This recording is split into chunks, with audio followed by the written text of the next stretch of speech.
الأنبياء وعلى آله المجتبى وأصحابه المصطفى الذين هم خلاصة العرب العرباء وخير الخلائق بعد الأنبياء وهم كالنجوم في السماء للاهتداء والاقتداء. أما بعد فأعوذ بالله من الشيطان الرجيم. بسم الله الرحمن الرحيم. وما أرسلناك إلا رحمة للعالمين. وقال في مقام آخر ما آتاكم الرسول فخذوه وما نهاكم عنه فانتهوا. وقال النبي صلى الله تعالى عليه وسلم لا يؤمن أحدكم حتى أكون أحب إليه من والده وولده والناس أجمعين. خواتین و حضرات، جس مقصد کے لیے ہم آج اکٹھے ہوئے ہیں اور جس نسبت سے آج ہم یہاں پر جمع ہے وہ نسبت بہت بڑی ہے. اب یہ اس کا دار و مدار میرے اور آپ کے بیٹھنے پر ہے اور میرے اور آپ کی اخلاص پر ہے. بارش برس رہی ہو بہت زیادہ اور اس کے سامنے ایک برتن ہو اور وہ برتن الٹا ہو تو اگرچہ 3-4 دن 5 دن 10 دن مہینہ مسلسل بارش ہوتی رہے تب بھی اس برتن کے اندر ایک قطرہ بھی نہیں آئے گا، اس لیے کہ وہ برتن الٹا ہے. اگر برتن سیدھا ہے اور 5 منٹ بھی بارش ہوگی تو لازمی بارش کے قطرے اس برتن میں آئیں گے. یہاں پر ہم سب کا جمع ہونا اگر اخلاص سے ہوا تو اس کی مثال اس برتن جیسی سمجھے کہ جس میں بارش کے قطرے آئے. اگر اخلاص سے نہ ہوا تو ایک یوں مثال سمجھ لیے کہ ہم آئے بیٹھے گفتگو ہوئی اور ہم چلے گئے اور در حقیقت ہمیں کچھ بھی نصیب نہیں ہوگا.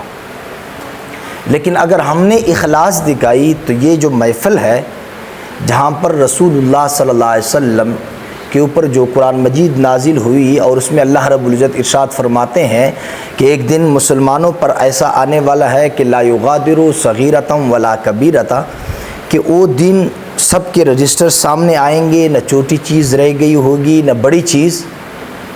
تو مسلمان کہیں گے، انسانیت کہے گی مال حاضل کتاب، اس کتاب کو کیا ہو گیا، اس نے نہ چھوٹی بات چھوڑی نہ بڑی بات چھوڑی، سب گفتگو کو سب سنانے کو اس نے اکٹھا کر دیا، یہ کیسی کتاب ہے. تو اس وقت پھر ہم کامیاب نہیں ہو سکتے اگر ہم اخلاص سے نہ ہوئے. تو پہلی بات یہ ہے کہ ہمیں نیت اللہ کی رضا کے لیے ہونی چاہیے. 1 منٹ لگے 2 منٹ لگے 5 منٹ لگے، اللہ کی رضا ہو. اور اس میں یہ ہے کہ ہم رسول اللہ صلی اللہ علیہ وسلم کی سنتوں کا تذکرہ کریں کہ اس کو ہم کیسے زندہ کریں گے. اللہ رب العزت نے ہم سب کو اس کائنات میں، اور یہ کائنات کا نظام یہ ایک ذات کی وجہ سے ہیں جس کو لوگ محمد الرسول اللہ صلی اللہ علیہ وسلم کے نام سے جانتے ہیں. اور وہ نام ایسا ہے کہ اگر ہم لوگ اس کا نام بھی لیں گے تو نام بھی رب نے اس کے لیے ایسا چنا کہ بوسہ لیے بغیر کوئی محمد کا نام نہیں لے سکتا. جب ہم کہیں گے نا محمد، تو محمد بھی ہم تب کہیں گے جب پہلے ہمارے اونٹ اس کا بوسہ لیں گے، اس کے بعد لفظ ادا ہوں گے محمد کے صلی اللہ علیہ وسلم. یہ نام بھی ایسا ہے کہ جس نام پر بھی نیکیاں، اور اس نام کے اوپر درود بھی ایسا ہے کہ اس درود پڑھنے والے کے لیے جنت، دنیا میں نیکیاں، گناہوں کی معافی، اللہ تعالیٰ کا قرب، رسول اللہ صلی اللہ علیہ وسلم کی شفاعت، یہ سب صرف رسول اللہ صلی اللہ علیہ وسلم کے اسم گرامی کے اوپر درود پڑھنے کی وجہ سے ہے. وہ سراپا ہدایت ہے انسانیت کے لیے، وہ سراپا خیر ہے انسانیت کے لیے کہ انسانیت سے ان کو خیر ہی پہنچی ہے، ہدایت ہی ملی ہے. وہ ایسی عظیم شخصیت ہے کہ جو روحانی اور جسمانی طور پر آپ جس انداز سے بھی اسے لیں گے تو انسانیت کو اس سے خیر ہی ملی ہے. انسانیت تھی، مثال جہالت کی تھی، مثال جانوروں کی تھی. بچیاں جو ہمارے سامنے آج بیٹی ہے، ان بچیوں کو زندہ درگور کیا کرتے تھے.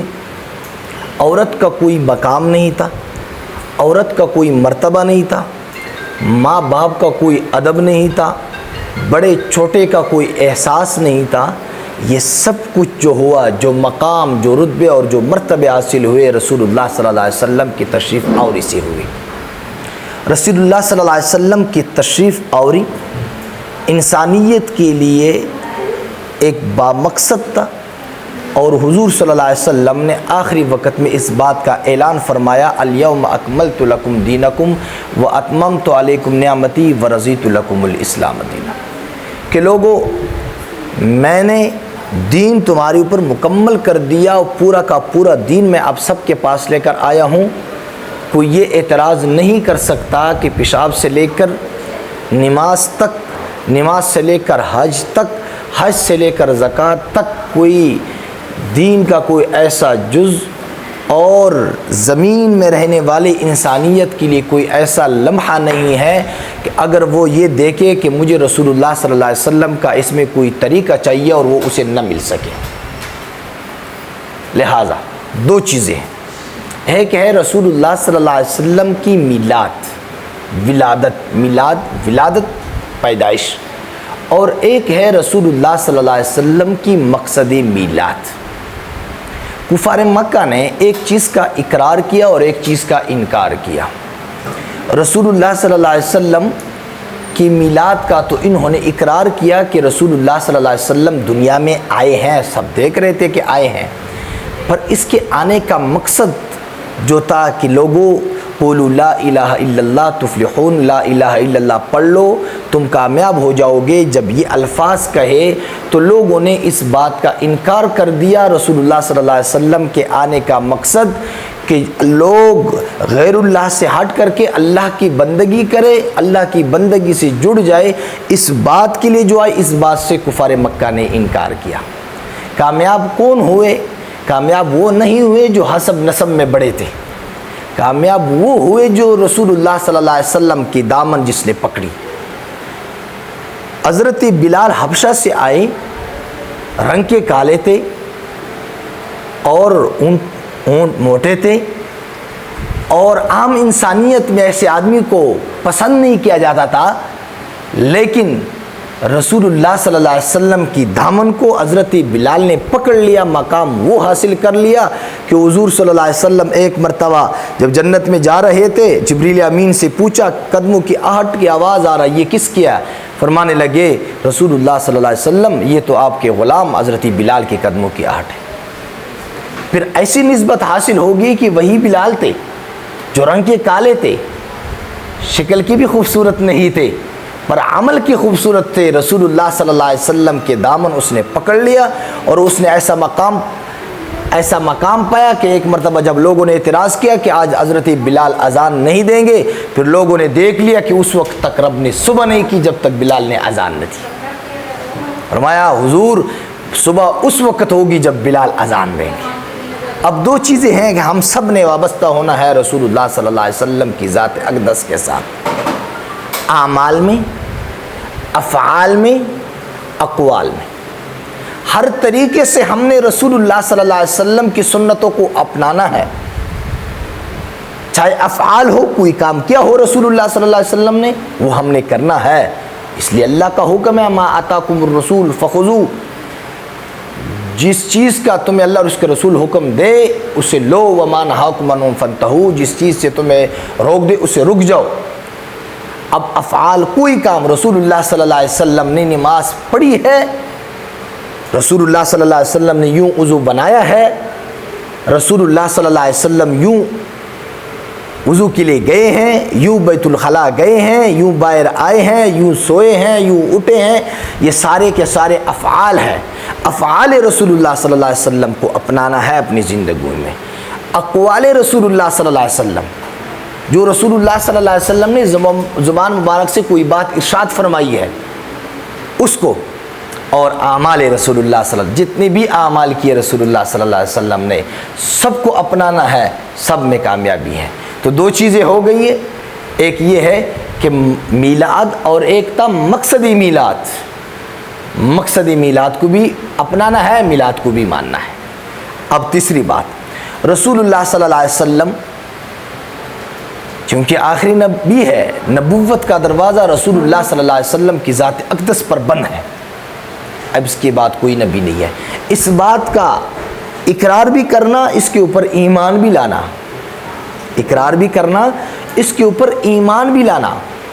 حضور صلی اللہ علیہ وسلم کی شفاعت اس وقت تک نصیب نہیں ہو سکتی جب تک کہ رسول اللہ صلی اللہ علیہ وسلم کی ختم نبوت کا اقرار نہ کیا جائے. حضور صلی اللہ علیہ وسلم کے زمانے میں ایک آدمی نے رسول اللہ صلی اللہ علیہ وسلم کی گستاخی کی, اور گستاخی کے بعد جا کے اس نے غلاف کعبہ کو پکڑا, اور کعبہ کے غلاف کو پکڑنے کے بعد وہ معافی مانگ رہا تھا. رسول اللہ صلی اللہ علیہ وسلم نے فرمایا کہ جاؤ اس گستاخ کو پکڑ کر کے لا کے قتل کر دو. اس لیے اعمال رسول اللہ صلی اللہ علیہ وسلم, افعال رسول اللہ صلی اللہ علیہ وسلم, اقوال رسول اللہ صلی اللہ علیہ وسلم سب کو میرے عزیزوں اپنانا چاہیے. جب یہ سب اپنائیں گے تو آج کل سب سے بڑا مسئلہ کیا ہے؟ پریشانی ہے کہ نہیں؟ بتاؤ ہے کہ نہیں؟ تو پریشانی کیسے ختم ہوگی؟ بتاؤ, ایک ایک کو اٹھا لو, سب یہی کہے گا اتنا پریشان ہو کہ آپ سوچ نہیں سکتے. اور یہ پریشانی نہیں آنا ہے. وَلَنَبْلُوَنَّكُمْ بِشَيْءٍ مِّنَ الْخَوْفِ وَالْجُوعِ وَنَقْصٍ مِّنَ الْأَمْوَالِ وَالْأَنفُسِ وَالثَّمَرَاتِ وَبَشِّرِ الصَّابِرِينَ. ایمان والو, تمہیں آزمایا جائے گا. کس سے؟ مال کی کمی کی وجہ سے, نفس کی وجہ سے, سب چیزوں کی وجہ سے, ان تمام کے تمام چیزوں کی وجہ سے جن کو آزمایا جاتا ہے انسانوں کو. اور پھر فرمایا احسب الناس, کیا لوگ یہ گمان کرتے ہیں ان یترکوا, صرف اس بات کے اوپر ان کو چھوڑ دیا, انہیں آزمائش میں نہیں ڈالا جائے گا؟ تو ایسے نہیں ہو سکتی. تو عزیزان محترم, آج کا یہ محدود نشست اور یہ مختصر گفتگو, یہ صرف اور صرف بات یہ ہے کہ ہمیں رسول اللہ صلی اللہ علیہ وسلم کی ذات اقدس سے نسبت ہو جائے. وہ حضرت یوسف علیہ السلام کے خریدار جب آئے تو ایک بوڑھی اماں بھی آئی. تو اس نے کہا آپ کو کہاں ملے گا یہ؟ تو اس نے کہا اس لیے نہیں آئی ہوں کہ مجھے ملے گا, بلکہ اس لیے آیا ہوں کل قیامت کی دن میرا بھی ان خریداروں میں نام آ جائے. نسبت سے ہیں, نسبت سے سب کچھ ہوگا. اگر نسبت نہ رہی کچھ بھی نہیں ہوگا. آج ہم یہاں پہ ہیں, ہم کیا کہتے ہیں؟ میں فلانے ڈاکٹر صاحب کا بھتیجا ہوں, بیٹا ہوں.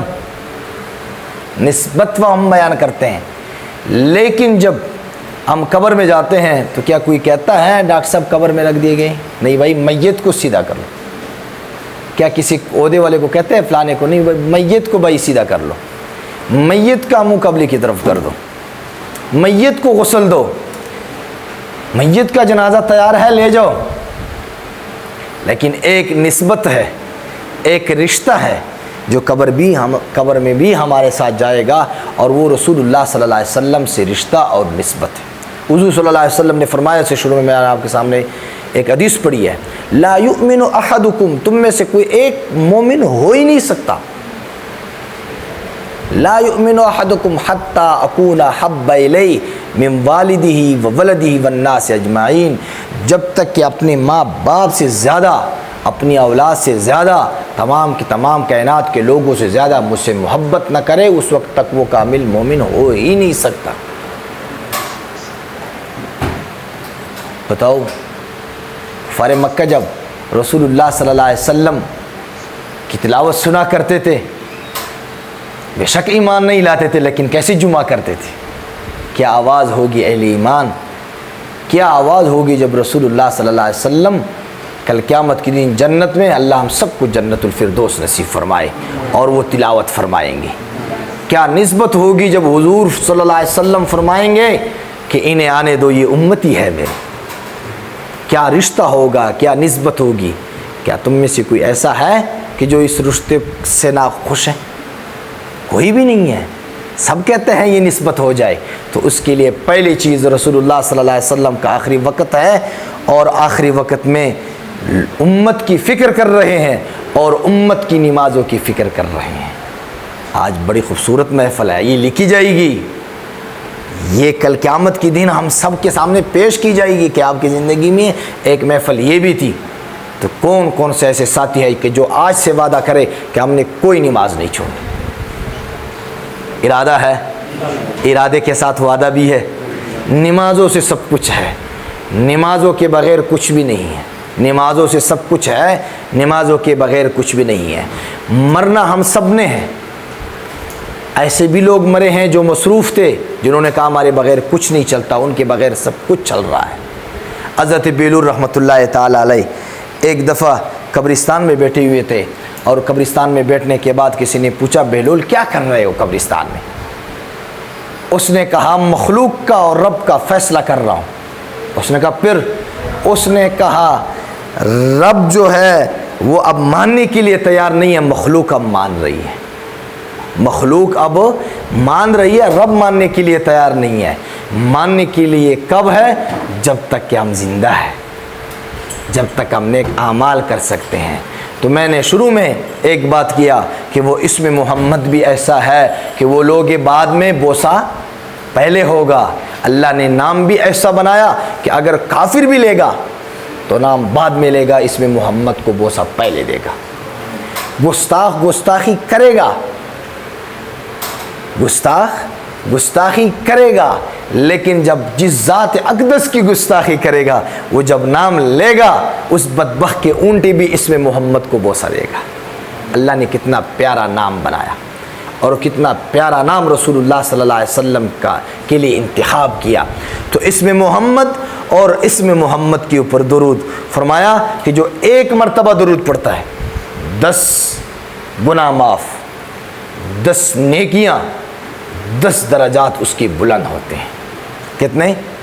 10 گناہ معاف، 10 نیکیاں، 10 اس کے درجات بلند ہوتے ہیں۔ تو کون ہے جو کم سے کم کہے کہ میں نے 100 مرتبہ روزانہ کی بنیاد پر اس کا اہتمام کروں گا؟ کریں گے 100 مرتبہ؟ کم سے کم زیادہ ہونا چاہیے، نہیں تو گنتی کے 100 مرتبہ ہونا چاہیے۔ اور آپ کو ایک نسخہ بتا دوں، اگر چاہتے ہو کہ ہمیں مکہ اور مدینہ کی زیارت نصیب ہو جائے، اگر چاہتے ہو کس کی زیارت نصیب ہو جائے؟ ذاتی تجربے کی بات بتا رہا ہوں، سنی سنائی ہوئی بات نہیں بتا رہا ہوں، میں نے ذاتی طور پر تجربہ کیا اور اس میں کامیاب ہو گیا ہوں الحمدللہ۔ وہ یہ ہے کہ اگر مکہ اور مدینہ جانا ہے، روزانہ 1000 مرتبہ درود شریف کا معمول بناؤ، پریشانیاں بھی ختم، نیکیاں بھی بڑھے گی، گناہ بھی معاف ہوں گے، اور حضور صلی اللہ علیہ وسلم کی زیارت بھی نصیب ہوگی۔ رسول اللہ آخری حدیث ارشاد، رسول اللہ صلی اللہ علیہ وسلم نے ارشاد فرمایا، ایک صحابی رسول آئے، یا رسول اللہ صلی اللہ علیہ وسلم آپ کے اوپر کتنا درود پڑھوں؟ میں تو ایک حصہ پڑھ رہا ہوں، باقی دعا ذکر اذکار باقی اعمال۔ فرمایا ٹھیک ہے، لیکن اگر اس سے زیادہ کرو گے تو آپ کے لیے بہتر ہے۔ فرمایا یا رسول اللہ صلی اللہ علیہ وسلم اگر آدھا حصہ آدھا وقت آپ کے اوپر درود پڑھوں، باقی ذکر و اذکار اور دعا کے لیے مختص کروں؟ فرمایا ٹھیک ہے، لیکن اگر زیادہ کرو گے تو آپ کے لیے بہتر ہے۔ پھر فرمایا یا رسول اللہ صلی اللہ علیہ وسلم اگر ایک حصہ آپ باقی ذکر و اذکار اور دعا کروں، 3 حصے آپ کے اوپر درود پڑھوں تو کیسا ہے؟ حضور صلی اللہ علیہ وسلم نے فرمایا کہ ٹھیک ہے، لیکن اگر زیادہ کرو گے تو آپ کے لیے بہتر ہے۔ اس صحابی رسول نے فرمایا یا رسول اللہ صلی اللہ علیہ وسلم میں پورا کا پورا وقت درود شریف کے لیے وقف کرتا ہوں۔ حضور صلی اللہ علیہ وسلم نے فرمایا میرے صحابی پھر سن لیجئے، جو آپ کے حاجات ہے بن مانگے اللہ رب العزت پورا کرے گا۔ جن دعاؤں کے لیے آپ کو موقع نہیں ملتا ہے، وہ دعا اللہ رب العزت اس درود شریف کی برکت کی وجہ سے پورا کریں گے۔ اللہ تعالی ہم سب کو رسول اللہ صلی اللہ علیہ وسلم کا سچا عاشق بنائے، حضور صلی اللہ علیہ وسلم کی شفاعت نصیب فرمائے، حضور صلی اللہ علیہ وسلم کے ساتھ نسبت نصیب فرمائے، کل قیامت کے دن حوض کوثر حضور صلی اللہ علیہ وسلم کی مبارک ہاتھوں سے نصیب فرمائے۔ ہم سب کو اس طرح جنت الفردوس میں ہم سب کو اکٹھا نصیب فرمائے، آمین۔ اللہم لک الحمد کما ینبغی لجلال وجہک وعظیم سلطانک، اللہم لک الحمد کلہ ولک الشکر کلہ والیک یرجع الامر کلہ، اللہم یا ارحم الراحمین و یا راحم المساکین و یا ذی القوۃ المتین و یا اول الاولین و یا آخر الاخرین۔ اے خالق کائنات، خالق دو جہاں، ہماری اس محفل کو، اس مجلس کو اپنے دربار عالی میں قبول اور منظور فرما۔ الہ العالمین اس کے اندر جو کمی کوتاہی اپنے فضل و کرم سے معاف فرما۔ الہ العالمین اخلاص، للہیت، تقوی، خشوع اور عاجزی نصیب فرما۔ یا اللہ سب کے آنے کو قبول فرما۔ یا اللہ سب کو اپنے شان شان اجر عظیم عطا فرما۔ یا اللہ سب کے حاجات کو پورا فرما، سب کے ضروریات کو خزانہ غیب سے پورا فرما۔ الہ العالمین جتنے ساتھی بیٹھے ہیں جو دل میں ارمان لیے بیٹھے ہیں، الہ العالمین سب کے ارمانوں کو پورا فرما، سب کے حاجات کو پورا فرما۔ بیماروں کو شفاء کاملہ عاجلہ مستمرہ دائمہ نصیب فرما۔ بے اولادوں کو نیک صالح اولاد عطا فرما۔ جن کو اولاد دی ہیں ان کو اپنے والدین کا فرمانبردار بنا۔ ہماری بچیوں کو حیادار بنا، ہمارے بچوں کو حیادار بنا۔ الہ العالمین جو رزق کے معاملے میں پریشان حال ہے، رزق حلال خزانہ غیب سے عطا فرما، حرام سے بچنے کی توفیق نصیب فرما۔ الہ العالمین حضور صلی اللہ علیہ وسلم کی شفاعت نصیب فرما، حضور صلی اللہ علیہ وسلم کی سچی محبت، سچا تعلق نصیب فرما، روضہ رسول اللہ صلی اللہ علیہ وسلم کی زیارت نصیب فرما، بار بار نصیب فرما۔ جب موت آئے سامنے روضہ رسول اللہ صلی اللہ علیہ وسلم ہو، زبان پہ لا الہ الا اللہ ہو، بقیع قبرستان میں دفن ہونا نصیب فرما، ہمارے دعاؤں کو قبول فرما۔ وصلی اللہ تعالی علی خیر خلقہ محمد وعلی آلہ وصحبہ اجمعین برحمتک یا ارحم الراحمین۔